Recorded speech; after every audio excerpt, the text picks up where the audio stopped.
I've experienced a lot of marriages, come up against sort of quite a lot. I myself, have had massive sort of trying to get back on track with my husband because we just grew apart because you're dealing with it yourself. So that's why it's really important. And obviously the physiological symptoms that women go through. So that was my next question to you. What are the physiological symptoms and how do they impact day-to-day life? Yeah. So when I started talking about menopause, which was about 7 years ago, I think there was like 42 symptoms. I think we're now somewhere around about 71.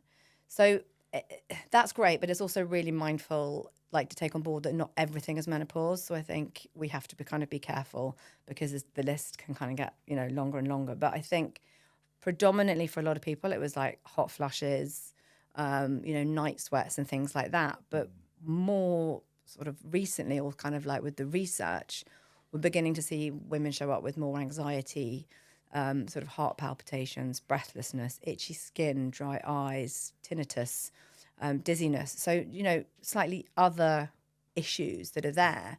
And obviously those are the physiological ones, which you can obviously note and you can jot and you can feel.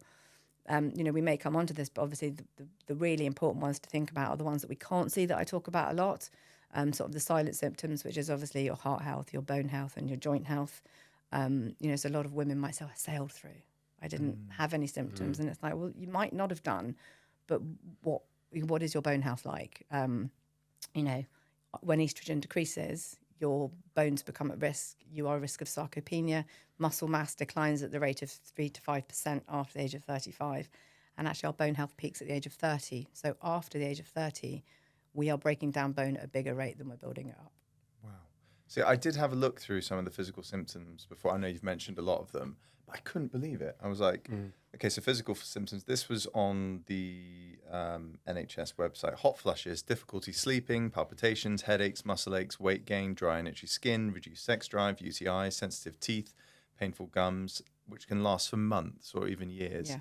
And I just think it's crazy that we don't know about this. Yeah. Like it's quite slightly scary that if our partner one day, like Chess will go through this. Yeah. Miranda will go through this. It's like, what can we do to be prepared? I think it's scary that we don't know about this. And this is the key. It's having those early conversations. I think the reason it hasn't been spoken about for so long is because I think even women themselves weren't educated or aren't educated, and we didn't know what's happening. And that was definitely like my story. I mean, so I'm 50, coming up 50. I was 41 when joint aches and pains, breathlessness, anxiety, sleepless nights.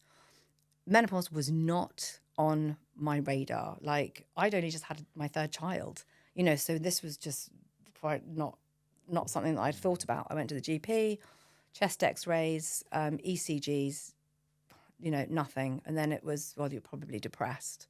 And I was like, well, I don't think I am. Like, I have had depression. It wasn't the same.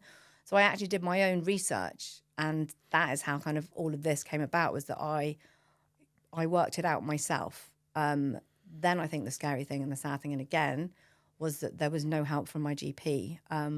I've since learnt this has now changed, but that GPs had an hour of training on menopause within their whole repertoire of training to be a doctor.